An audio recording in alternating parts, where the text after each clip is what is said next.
So, meron kang trabaho at nag-iisip ka ngayon, I want to resign. But hold on, ang sabi ng boss mo, hindi pwede. I am refusing your resignation.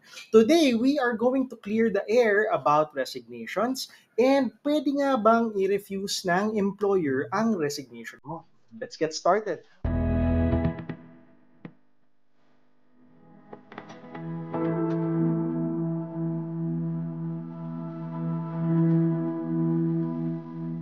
Welcome to Legal Guide Philippines, where we simplify the law to help you make better choices. I'm Attorney Ramon Ramirez, and I'm with my partner, Attorney Erwin Zagala. Yeah. So today, we're talking about employer's refusal. Usually, nangyayari dyan, Attorney Ramon, okay itong empleyado ko eh. Tapos magre-resign. Hindi! Ay, may ganyan pa yan. I refuse to accept your... Actually, palaging nangyayari yan. Hindi, kulang pa. Tapos may talikod pa yan. I refuse to accept your resignation.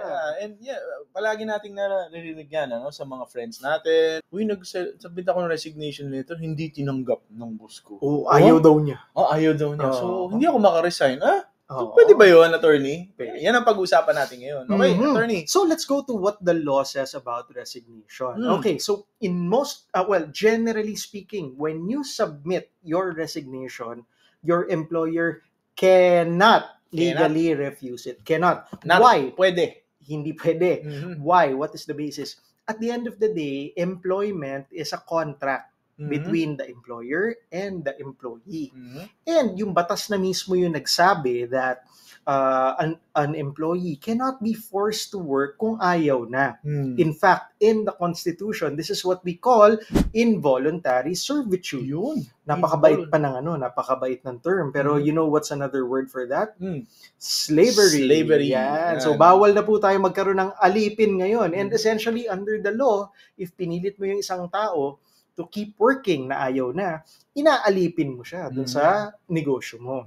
So, pinagbabawal po yan. Bawal po yan. That's against the law. Yes. So, and the Constitution. And the Constitution, more no less. Importantly. Yes. So, ang takeaway po natin dyan, you have the right to leave your employment whenever you wish. However, this brings up another point. Matik na ba yun? Ayoko ni. Ayoko na. Bahala na kayo dyan. Ito na yung ID ko. Ito na yung papeles ko, whatever. Out na ako dyan. Kayo nang bahala dyan. Okay. So, hindi rin ibig sabihin na ganun lang po yun. Kasi binabalanse din po ng batas natin yung rights ng employer with the rights of the employee. So, si employee, sinasabi natin, di ba, pwedeng mag-resign. Correct? Correct. Si employer naman, may karapatan din sa pag-alis ng employee. Okay, so ang karapatan dito na pinakamalaki is the turnover period. The what? Turnover period. Ibig sabihin nito, hindi pwedeng bibiglain ng employee yung pag-alis, generally speaking. So, if it's a normal resignation, ang sinasabi po ng Labor Code, kailangan mag-render ng at least 30 days ang employee. Ang gagawin po ng employer during the 30 days is, of course, to check may mga pending liabilities pa, makapag-turnover ng maayos yung empleyado, and most importantly, kung kailangan po, makapaghanap ng replacement. Yun. So, yun po yung gamit ng turnover period na tinatawag. Ngayon, kung ang empleyado biglang umalis na walang turnover period, di ba? Sometimes delikado yun eh. Kasi there are certain employees na key employees na tipo pag ito nawala, wala, biglang ang laki ng damages or danyos na pwedeng mangyari sa negosyo. For instance, you are an employee who holds certain documents na pag wala ito, kunwari, mawawala yung negosyo. Like bidding documents. Diba? Or tinangay, ganun. or cheque. Diba? Payments. Diba? So, ma-affect yung cash flow. So, these are things na kailangan i-turn over ng maayos. So, the law protects the employer with the turnover period for these kinds of concerns. Yan. Now, the third thing I want to point out is there will be times wherein kawawa naman talaga yung employer kapag umalis ka. And the 30 days may not be enough. Okay. So, ilalagay lang po natin sa lugar. If you are a key employee, you have to be open to the possibility na ang employer po ninyo pwedeng makiusap. Okay. Uy, baka naman pwedeng habaan mo pa beyond the 30 days. Beyond the 30 days. So, why am I bringing this up? Kasi minsan na may misinterpret yan.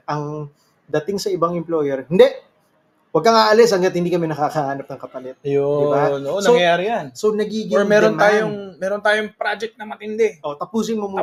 yan. So, ang nangyayari po, nagiging demand siya rather than a request. So, what we're trying to say here is, generally speaking, 30 days lang yung obligadong i-render ng employee. Under the law. Anything beyond that is something na kailangan ipakiusap ng employer. So, pakiusap, hindi demand. Okay? Now, I want to introduce something else. May concept po kasi tayo ng extended turnover. So, another thing that you have to look at is check your employment contract. Kasi there are certain employment contracts na ang turnover period beyond 30 days. Okay. Minsan 60 days, minsan 90 days. Usually, we find this in highly technical positions. Yung tipong, saan ka makakahanap ng ganitong klaseng engineer or programmer na hindi ganun kadali. So usually they integrate that into the employment contract na mas mahaba so as to protect the continuation of the project. But that presupposes, Attorney Erwin, na nasa kontrata siya. Yes. Yung extended turnover na yan, dapat nakalagay sa kontrata. If it is not in the contract, dito ngayon papasok yung pinag-uusapan natin na pwede kang pakiusapan ng employer. Now, the magic word there again is pakiusap. So, it is up to the employee whether they want to accept or reject. They can treat it as another parang negotiation point, di ba? And as far as I'm concerned, kung sakaling 30 days matapos naman, there are no legal ramifications na after that if you choose to leave. Okay?